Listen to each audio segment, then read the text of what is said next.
우리 이렇게 함께 공동체로 예배합니다. 그러면서 우리가 공동체로 예배하는 가장 궁극적인 이유가 있죠. 우리는 예수님을 믿기 때문입니다. 믿으십니까? 네. 그러면 이렇게 한번 질문해 보겠습니다. 여러분, 예수님을 잘 알고 계십니까? 왜 갑자기 아멘을 안 하시죠? 예수님을 잘 알고 계시죠? 많이 들어보셨잖아요. 그렇죠? 그런데 이 똑같은 질문을 교회를 다니지 않는 사람들, 믿지 않는 사람들에게도 예수님 알고 계세요? 라고 물으면 뭐라고 대답할까요? 요즘 많은 사람들은 한번 들어봤어요 라고 이야기할 겁니다. 그러니까 어느 정도는 안다는 이야기입니다. 외국에 가면 욕을 할 때 예수님을 얘기하면 욕이 되더라고요. 그런 만큼 많이 사람들의 입에 오르내리는 이름이 되어버렸습니다. 그러니까 예수님에 대하여 좋든 싫든 한 번씩은 들어봤고 나는 어느 정도 안다 라고 생각하면서 살아가는 거죠. 그런데 제가 여러분에게 예수님을 아세요? 라고 물어봤을 때와 예수님을 믿지 않고 교회를 다니지 않는 사람들에게 예수님에 대하여 아십니까? 라고 물어보는 건 의미가 조금 다르죠. 우리가 아느냐라고 물었을 때는 그냥 단순히 예수님의 이름을 알고 어디서 어떻게 태어났고 어떤 삶을 살았는지를 묻는 것이 아닌 겁니다. 예수님이 도대체 어떠한 분으로 어떠한 목적으로 우리를 위해 어떠한 일을 하셨는가 그것을 아느냐라는 것을 물어본 거죠. 그러니까 궁극적으로 얘기하면 너 예수님을 믿느냐라는 질문과 맞닿아 있는 겁니다. 그러나 예수님을 믿지 않는 사람들에게 한 질문은 무엇일까요? 그냥 단순히 지식적으로 또한 인지적으로 예수님에 대하여 들어보았느냐 아느냐라는 이야기일 겁니다. 책에서 한번 봤어요. 지나가다 들어봤어요. 예수님 모르는 사람도 있습니까? 라고 대답할 수도 있는 경우죠. 그러므로 우리가 이 똑같은 아느냐의 표현일지라도 우리가 어떠한 믿음의 기준 안에 믿음의 권한 안에 있느냐에 따라 이것을 판단하기가 완전히 달라진다는 것입니다. 우리가 성경을 읽다 보면 예수님도 그렇기 때문에 제자들에게 계속해서 물어보셨습니다.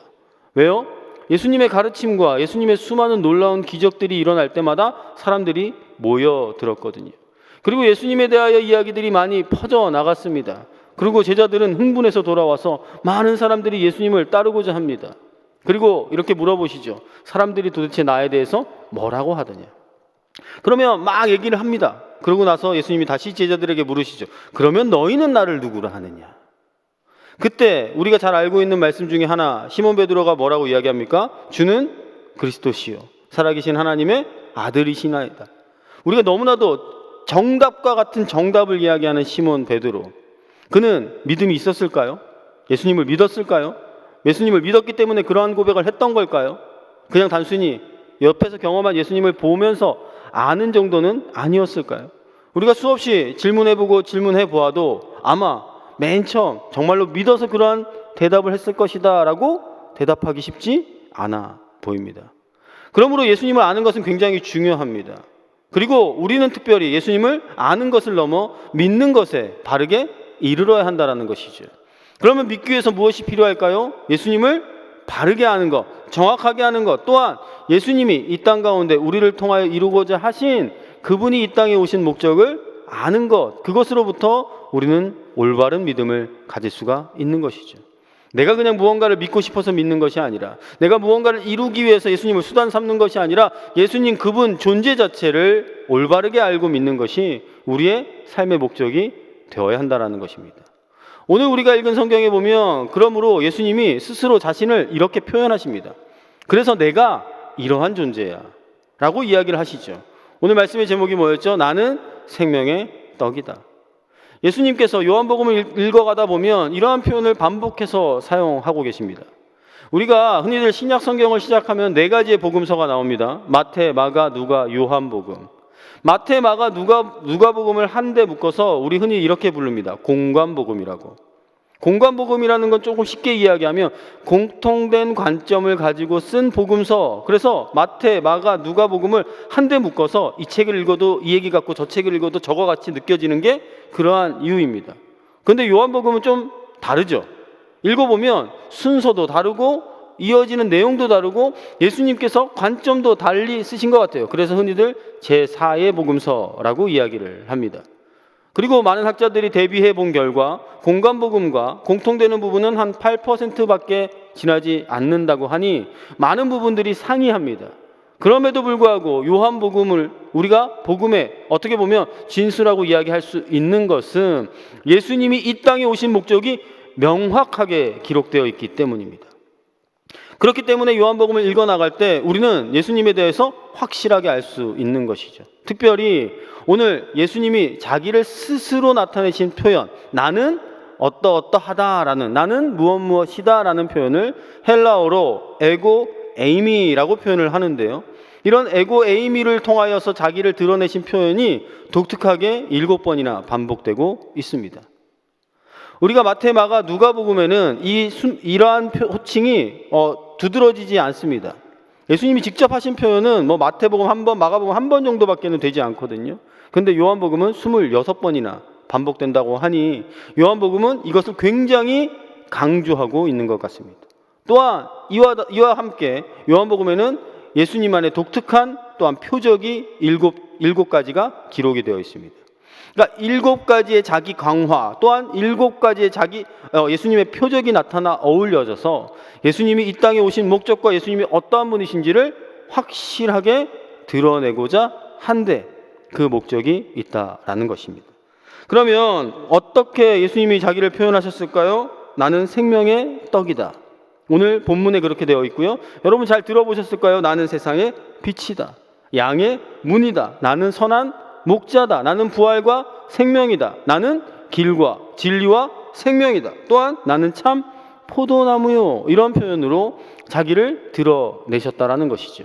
그 중에 그 첫 번째 오늘 본문을 통하여서 예수님이 말씀하신 나는 생명의 떡이라는 표현에 대해서 우리가 함께 묵상해보고 나누어 보고자 합니다. 제가 서두에 계속 말씀드린 것처럼 오늘 이것을 통해서 우리가 궁극적으로 알아야 할 것이 무엇입니까? 예수님이 어떤 분이신지 아는 그 기준을 명확하게 세워보자라는 것입니다. 그래야 우리가 건강하고 또한 성장하는 믿음이 될 수 있지 않겠습니까? 자, 오늘 이 말씀을 보시면 이렇게 시작을 하고 있습니다. 앞의 내용과 뒤의 내용들을 잘 알아야 이 이야기를 한 이유를 우리가 알아낼 수 있을 거 아닙니까? 앞뒤 문맥을 보면 여러분 잘 아시는 것처럼 예수님께서 벳세다 들판에서 많은 사람이 모였는데 그들의 굶주림을 해결해 주신 사건 이후에 나오는 이야기입니다. 5,000명을 먹이신 사건, 물고기 5마리와 보리떡 2개로 말이죠. 오병이어의 사건이라고 불리는 사건이 일어나고 난 이후에 오늘 우리가 예수님이 말씀하신 이 35절의 말씀을 하고 계시는 겁니다. 우리 이 35절의 말씀을 다시 한번 같이 읽어 보겠습니다. 예수께서 이르시되 나는 생명의 떡이니 내게 오는 자는 결코 줄이지 아니할 터이요 나를 믿는 자는 영원히 목마르지 아니하리라. 자, 오병이어의 표적을 보여주신 그 다음 날 주님께서 하신 말씀입니다. 자, 오병이어의 표적을 보고 많은 사람들이 흥분하기 시작했습니다. 그래서 예수님을 왕으로 세우기를 원했어요. 그런데 예수님은 그것에 동요하지 않고 서둘러 제자들을 배에 태워서 반대편으로 보내시고 본인은 산으로 기도하러 가셨습니다. 그러니 군중들은 어찌할 바를 몰랐겠죠. 제자들은 사라졌고 예수님도 없어졌으니까요. 그런데 우리가 이 성경을 잘 보면 제자들은 바다를 건너가다가 무엇을 만납니까? 밤새 풍랑을 만나죠. 예수님께서 그 갈릴리 호수를 걸어오셔서 풍랑을 잠잠케 해주시는 사건이 한밤중에 일어납니다. 그리고 또 그 다음 날이 되자 이러한 사건을 알지도 못하는 많은 군중들은 예수님을 찾아 나섰던 것 같습니다. 수소문 끝에 예수님이 가버나움으로 건너가셨다라는 사실을 알게 되고 사람들이 쫓아오게 되는 거죠. 그리고 사람들이 찾아와서 묻습니다. 언제 여기로 오셨습니까? 우리가 한참 찾지 않았습니까? 이 정도로 예수님의 인기가 사람들에게 날로 확장되어 가고 있었다라는 것이죠. 먼 거리를 수고를 마다하지 않고 사람들이 찾아왔다라는 건 무언가 기대를 하고 있기 때문 아니겠습니까? 여러분, 우리는 언제 이러한 수고를 하죠? 먼 거리를 마다하지 않고 찾아가는 것. 맛집. 그렇죠? 여러분 막 기대되고 설레면서 찾아가지 않습니까? 아마 예수님을 찾아오는 많은 사람들도 그런 기대감과 소망과 설레임과 또한 이것이 진짜 맛집, 이라는 생각을 가졌으면 이것을 통하여서 내가 겪게 될 그 다음까지도 아마 상상하면서 달려왔을 겁니다. 예수님께도 그렇게 사람들이 몰렸다라는 것이죠. 그런데 예수님은 그 사람들의 속내를 다 아셨습니다. 왜? 마음의 중심을 보시는 하나님이시니까요. 예수님은 군중들의 중심을 아셨기 때문에 우리가 오늘 읽은 본문의 앞에 보시면 요한복음 6장 26절 27절에 이렇게 기록하고 있습니다. 예수께서 대답하여 이르시되 내가 진실로 진실로 너희에게 이르노니 너희가 나를 찾는 것은 표적을 본 까닭이 아니요 떡을 먹고 배부른 까닭이로다. 썩을 양식을 위하여 일하지 말고 영생하도록 있는 양식을 위하여 하라. 이 양식은 인자가 너희에게 주시리니 인자는 아버지 하나님께서 인치신 자니라. 자, 예수님께서 사람들에게 뭐라고 이야기하셨습니까? 너희가 나를 찾아온 건 표적을 본 것 때문이 아니구나. 무엇 때문이라고 이야기합니까? 떡을 먹고 배불렀기 때문에 왔구나. 이게 무슨 얘기예요? 또 떡 먹고 싶은 거구나. 또 떡을 찾는 거구나 라는 이야기입니다. 자, 요한복음에는 표적이라는 표현이 계속해서 반복된다고도 말씀드렸는데, 표적은 제가 설교할 때마다 말씀드렸던 것처럼 예수님이 이루신 기적을 통하여 예수님이 누구이신지를 보게 되는 것, 그게 표적이라고 말씀드렸습니다. 그러니까 요한복음엔 이 표적과 이적과 기적이라는 단어가 다르게 분리되어 있는데, 예수님께서 오병이어를 보여주신 건 표적이었어요. 그 기적을 통하여서 예수님이 어떠한 분이신지 알아야 되는데, 사람들의 관점은 여전히 어디에 머물러 있습니까? 먹는 것에 머물러 있다라는 것이죠. 그러니까 예수님을 찾아온 것이 어제 보여주신 그 배부름, 그 떡, 그 기적이 우리한테 또 있을까 하는 기대감을 가지고 왔다라는 것이죠. 다시 이야기하면 그들이 육신적으로 필요한 것을 무언가를 채워가기 위한 욕심으로 예수님께 나온 거예요.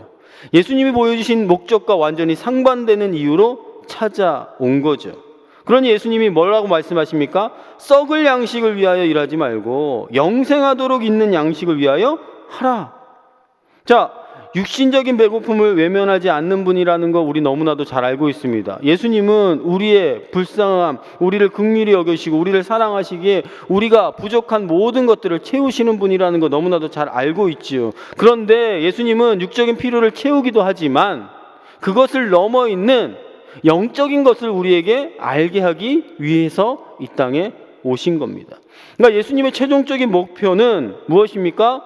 영생을 허락하여 주시는 것이고, 영생을 알게 하는 것이고, 우리가 이 땅의 인간으로서의 삶의 궁극적인 목적이 하나님과 함께 영화롭게 되는, 하나님을 영화롭게 하고 하나님과 함께 즐거워하는 것, 그것이 영원토록 누려지는 것을 알게 하기 위함이라는 것이에요.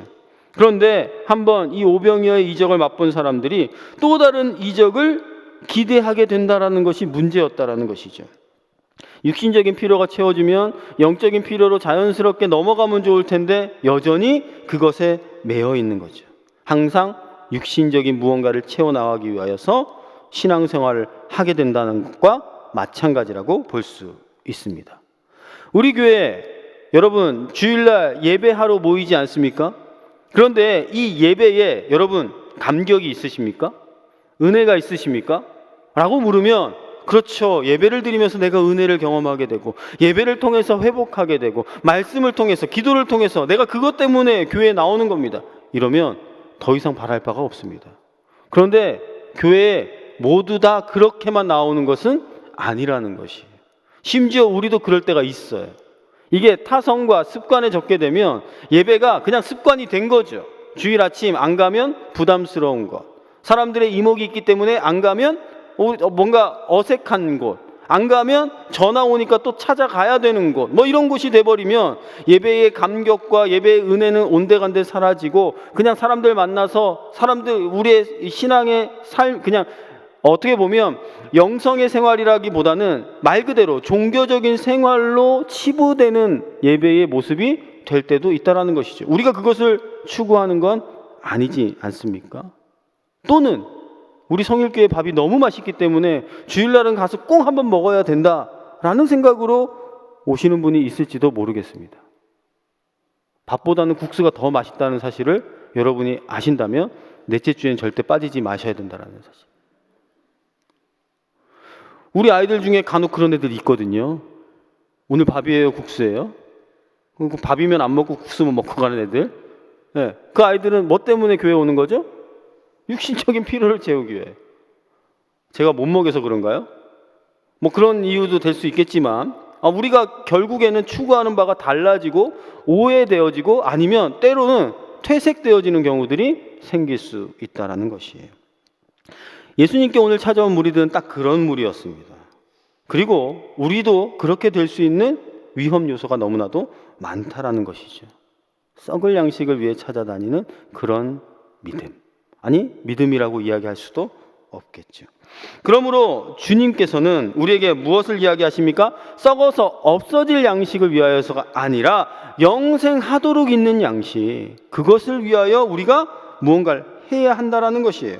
그리고 본문에서는 뭐라고 이야기합니까? 그러므로 내가 생명의 떡이다. 그러니까 먹으면 소화가 되어지고 없어지는 떡, 금방 다시 배고프게 되는 떡이 아니라 먹으면 영생을 얻게 하는 떡, 영원히 배고프지 않는 그러한 것을 얻게 하는 것이 예수님이 이 땅에 오신 목적이라는 것이죠. 이 양식은 누가 줄 수 있습니까? 오직 예수님만이 주실 수 있어요. 오늘 말씀에서도 그렇게 이야기하고 있어요. 인자가 너희에게 주리니. 인자, 그 다음에 설명도 하고 있어요. 아버지 하나님께서 인치신 자, 아버지 하나님께서 도장 꽝 찍어서 이 자만이 영원한 생명을 허락할 수 있다. 그러니 이것을, 이 사람이 하는 것을 보고 믿으면 우리는 영원히 배고프지 않고 영원히 목마르지 않게 된다는 겁니다. 그랬더니 모인 사람들이 또 묻죠. 28절 29절에 그들이 묻되 우리가 어떻게 하여야 하나님의 일을 하오리이까? 예수께서 대답하여 이르시되 하나님께서 보내신 일을 믿는 것이 하나님의 일이니라 하시니. 자, 그 사람들은 그러면 어떻게 하면 됩니까? 라고 물어요. 이 사람들의 생활과 신앙의 기준에는 무언가 해야 하는 율법주의적 생각들이 가득했기 때문에 그래요. 우리나라도 그런 거 있잖아요. 지성이면 감천, 무언가 열심을 다하고 무언가 선한 일을 하면 하늘이 돕는다. 유대인들에게는 율법주의적인 신앙이 있다라는 거죠. 율법주의적인 신앙이 뭡니까? 말씀을 그대로 지켜야 되는 것, 뭘 해야만 구원을 얻을 수 있는 것, 착한 일을 해야 되고 구제를 해야 되고 율법을 지켜 나아가야 하는 그것을 하면 우리가 구원을 얻을 수 있는 거지 아는 거죠. 그러니까 예수님께서 생명의 떡을 먹을 수 있다라고 했는데 도대체 내가 무엇을 해야 합니까? 라고 묻는 거예요. 자꾸 행위적인 것을 묻는 거죠. 우리도 마찬가지입니다. 그러한 오류에 빠질 때가 너무나도 많습니다. 여러분, 우리 주변에 전도하기 가장 어려운 사람이 어떤 사람인 줄 아세요? 아예 처음부터 교회에 발을 들이지 않은 사람은 오히려 교회에 데리고 오기가 쉬워요. 그런데 교회 다니다가 사람들에게 관계에서 어려움을 겪고 실망해서 교회를 떠난 사람들입니다. 그런 사람들은 교회에 다시 발을 들여놓기가 그렇게 어렵다고 합니다. 왜요? 잘못된 경험을 했기 때문에 그래요. 올바른 경험을 했다라면 그것이 그렇게 안타까운 결과로 나타나진 않았을 텐데. 그러니까 이러한 생각을 바꾸기가 어려우니까 교회 가면 또 그런 일을 당할 거야, 교회 가면 그러한 어려움들이 우리에게 또 있을 거야 라는 부담감 때문에 나오지 못하는 것이죠. 그들의 고정관념이 그들을 믿음의 길로 올바르게 이르지 못하게 하는 겁니다. 그러니까 유대교의 율법주의적 신앙에 있던 사람들이 묻는 겁니다. 뭘 해야 합니까? 뭘 해야 합니까? 그랬더니 예수님께서 뭐라고 이야기합니까? 오늘 그 다음 절입니다. 29절에 다시 한번 예수님께서 이렇게 얘기하시죠. 하나님께서 보내신 일을 믿는 것이 하나님의 일이다. 아예 명확하게 얘기를 해주세요. 하나님께서 보내신 그를 믿는 것이 하나님의 일이다. 그러니까 너네가 해야 할 것이 있다면 예수님을 믿는 거다라고 이야기하는 거죠. 하나님께서 보내신 그를 믿는 거야. 믿는 것이 하나님의 일이야. 근데 여러분, 믿는 것이 쉽습니까? 믿는 것이 가장 어렵습니다. 믿는 것만큼 잘 안 되더라고요. 예수님을 구주로 믿는다는 거, 다른 건 다 믿어도요, 예수님은 잘 안 믿기는 게 우리 안의 죄성 때문에 그렇습니다. 여러분, 어린아이들이 믿음의 고백을 막 하잖아요. 그 믿음이 진짜 믿음이라고 생각하십니까? 진짜 믿음도 있겠죠. 그런데 커가면서 애들은 왜 신앙생활을 더 열심히 안 할까요? 그 믿음의 고백이 진짜가 아니었기 때문이겠죠. 아니, 그 믿음의 고백에 대해서 오해가 생겼기 때문이겠죠. 그 믿음의 고백에 대해서 불신하게 되기 때문이겠죠. 왜 그렇습니까? 요즘의 아이들은요, 어릴 때부터 교회를 다니는 아이들이 거의 대부분입니다. 우리 교회에요, 다음 세대 아이들 가운데 80% 이상, 아니 조금 더 오버해서 이야기하면 90%가 모태신앙입니다. 예전에는 모태신앙을 보기가 힘들었어요. 그렇죠? 여기 앉아 계신 여러분 세대에는 모태신앙을 보기가 힘들었습니다. 근데 요즘은요, 거의 교회에 앉아있는 아이들은 모태신앙입니다. 엄마 뱃속에서부터, 기독교 가정에서, 그리고 유아 세례를 받고 그렇게 교회에서 자라온 아이들인데, 너네 예수 그리스도를 믿니? 라고 질문하면 아이들 무엇이라고 대답할까요? 네 라고 대답을 합니다. 그런데 그 네에 대한 확신은 사실 없어 보입니다. 그래서 더 물어보죠. 진짜 믿니?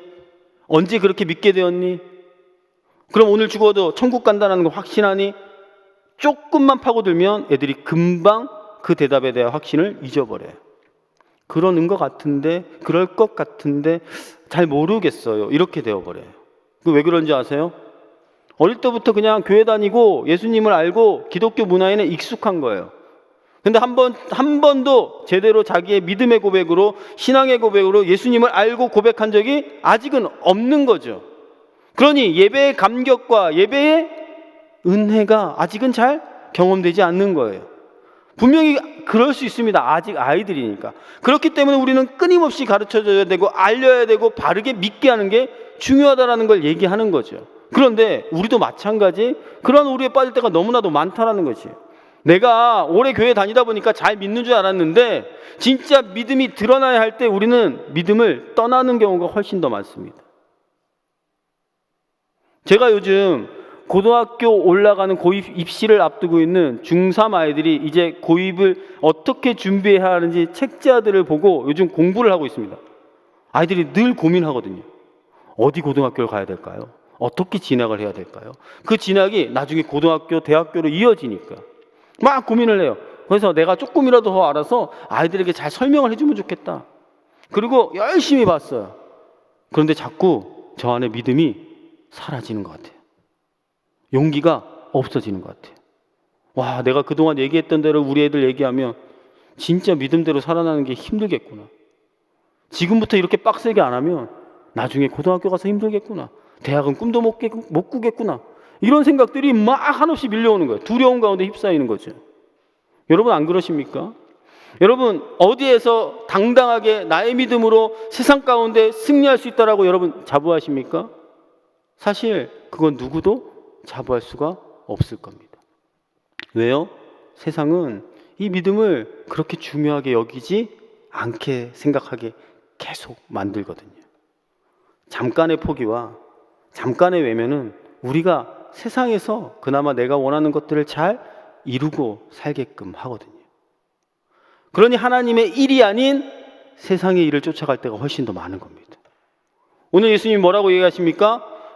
아버지께서 보내신 일을 믿는 것이 하나님의 일인데 그 하나님의 일을 못해서 우리가 하나님을 외면하거나 멀리 하게 된다는 것이.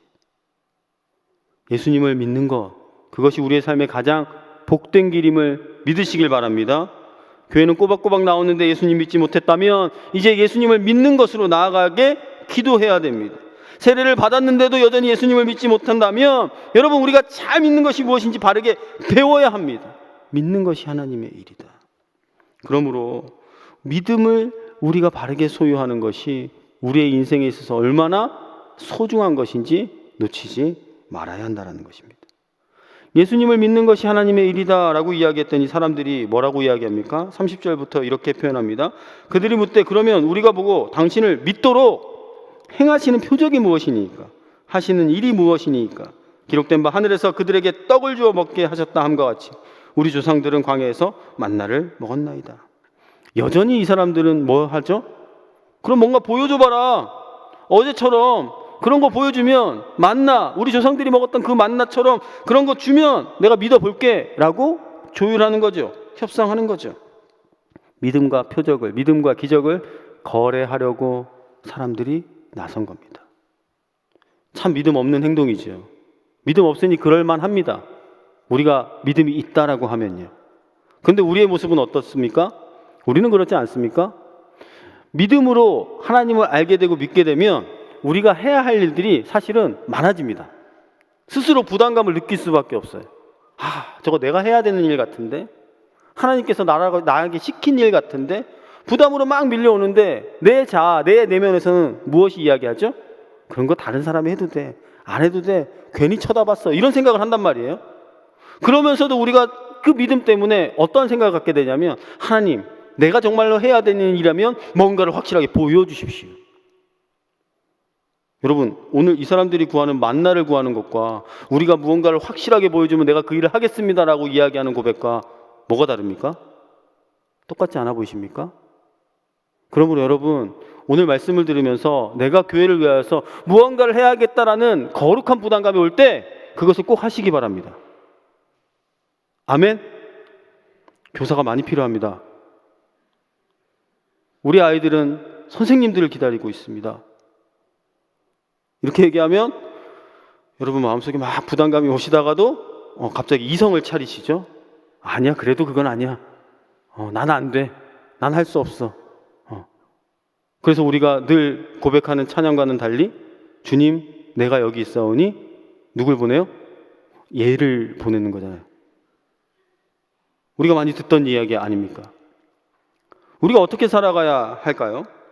우리가 믿음과 표적을 거래하는 그러한 믿음에서, 그러한 수준에서 남아있는 것이 아니라, 하나님께서 오늘 예수님을 통하여서 우리가 무엇을 보게 하는 것, 하나님의 일을 하는 건 그를 바르게 믿는 것이다. 그것을 이야기하는 거죠. 오병이어 속에 이미 표적이 있었습니다. 이미 보여준 거예요. 그러면 그분을 믿으면 그들은 하나님의 일에 동참하게 되는 가장 복된 삶을 누리게 됨에도 불구하고 그들은 또 다른 표적을 요구하고 있었던 거죠. 하나님 우리에게 믿음을 허락하여 주셨습니다. 그 믿음을 감사함으로 받았습니다. 그럼 우리의 삶에는 하나님께서 허락하신 수많은 일들이 우리 주변에 표적과 같이 사인으로 나타났을 겁니다. 우리가 어떻게 합니까? 아까도 말씀드린 것처럼 믿음의 눈을 열게 되면 우리가 해야 할 거룩한 일들이 엄청나게 많이 생긴다니까요. 그걸 조금 어렵게 이야기하면, 믿음이 있는 사람은 영적인 눈이 밝아져서 영적인 안목으로 그것을 분별하여 볼 줄 알게 되기 때문에 그렇습니다. 그러나 믿음이 없는 사람들은 아무리 그것을 갖다 주어도 보지 못하고 알지 못하는 것처럼 말이죠. 우리의 마음을 한번 돌이켜 보실 수 있기를 소망합니다. 이스라엘 백성들이 출애굽할 때 하나님이 애굽 땅에 내렸던 10가지 재앙 기억하십니까? 그 엄청난 재앙을 받으면서도 애굽의 왕 바로는 하나님을 끊임없이 부인합니다. 하나님이 했다라고 믿지 않는 거죠. 그것이 담고 있는 사인을 알지 못한 거예요. 재앙의 정도가 점점 강해지고 결국 장자가 죽임을 당하는 재앙까지 임하게 되자, 그럼에도 하나님을 믿지 않았지만, 왜 그렇지 아십니까? 성경은 마음이 강팍해서 그랬다고 기록하고 있습니다. 우리가 믿음을 가지고 있는데 우리의 믿음도 강팍해지고 있지는 않습니까? 아니, 어느 정도 강팍해져 버렸지는 않습니까? 다시 한번 이 예배를 통하여, 이 말씀을 통하여, 기도하는 그 순간을 통하여서 우리의 마음을 하나님께로 돌릴 수 있게 되기를 소망합니다. 예수님께서 그들의 오해를 바로잡습니다. 32절에서 34절까지의 말씀인데요, 예수님의 말씀이니까 우리 다시 같이 한번 읽어보시겠습니다. 예수께서 이르시되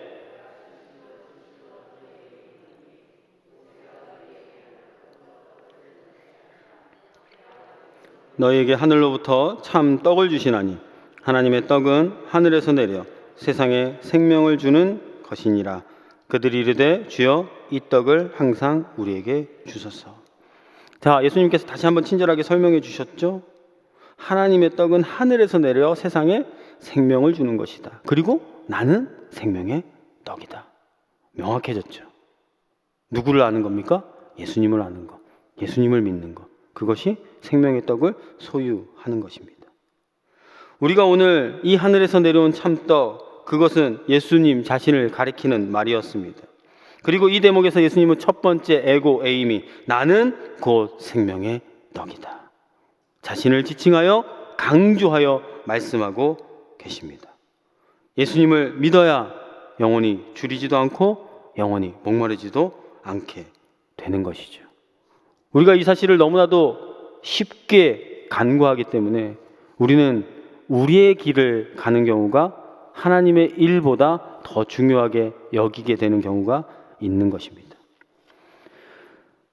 생명의 떡인 예수님을 믿게 하기 위해서 예수님은 오병이의 표적을 행하셨습니다. 그러나 사람들은 여전히 육신적인 배고픔을 해결할 떡만 생각하고 있죠. 오직 썩을 양식에만 있었다라는 것입니다. 그러나 이제 예수님과의 대화의 초점이 온전하게 맞아지는 순간 그들은 생명의 떡이신 예수님을 발견하게 될 겁니다. 우리도 마찬가지입니다. 우리 모두 예수님을 믿는 사람들입니다. 그런데 예수님을 믿는다는 것이 무엇입니까? 예수님이 무언가를 하실 수 있는 것을 믿는 것이 아닙니다. 병을 고쳐주실 수 있다, 문제를 해결해 주실 수 있다, 능력을 가지셨다, 그것을 믿는 것이 아니라 예수님 그분 자체를, 존재 자체를 우리가 믿음으로 고백하는 겁니다. 하나님의 아들이시요, 그분 자신이 하나님 되시며 말씀이 육신이 되신 분이요 세상을 이처럼 사랑하사 우리를 위하여 십자가에 우리의 죄의 대속을 죽으시고 3일 만에 부활하셔서 우리의 모든 죄를 해결해 주신 분, 그분을 믿는 것입니다. 그분을 믿으면 단순히 병고침 정도가 아니라 영원한 생명을 얻게 되는 것이죠. 이것을 소유할 수 있는 저와 여러분 될 수 있기를 주님의 이름으로 축복합니다. 예수님이 이렇게 얘기하셨음에도 불구하고 36절은 좀 안타깝습니다.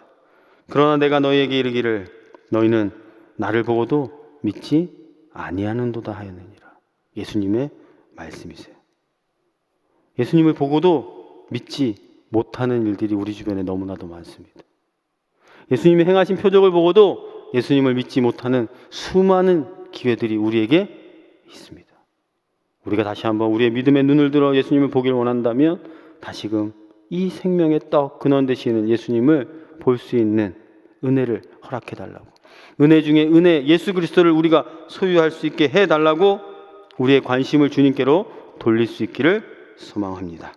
그러므로 오늘 이 자리에서 나와 하는 예배하는 저희 모두가 생명의 떡이신 예수님을 믿음으로 구원받고 이 세상에서 또한 영원한 하나님의 나라에서 영생을 맛보며 살아갈 수 있는 주님의 제자들로 성장하기를 주님의 이름으로 간절히 축원합니다.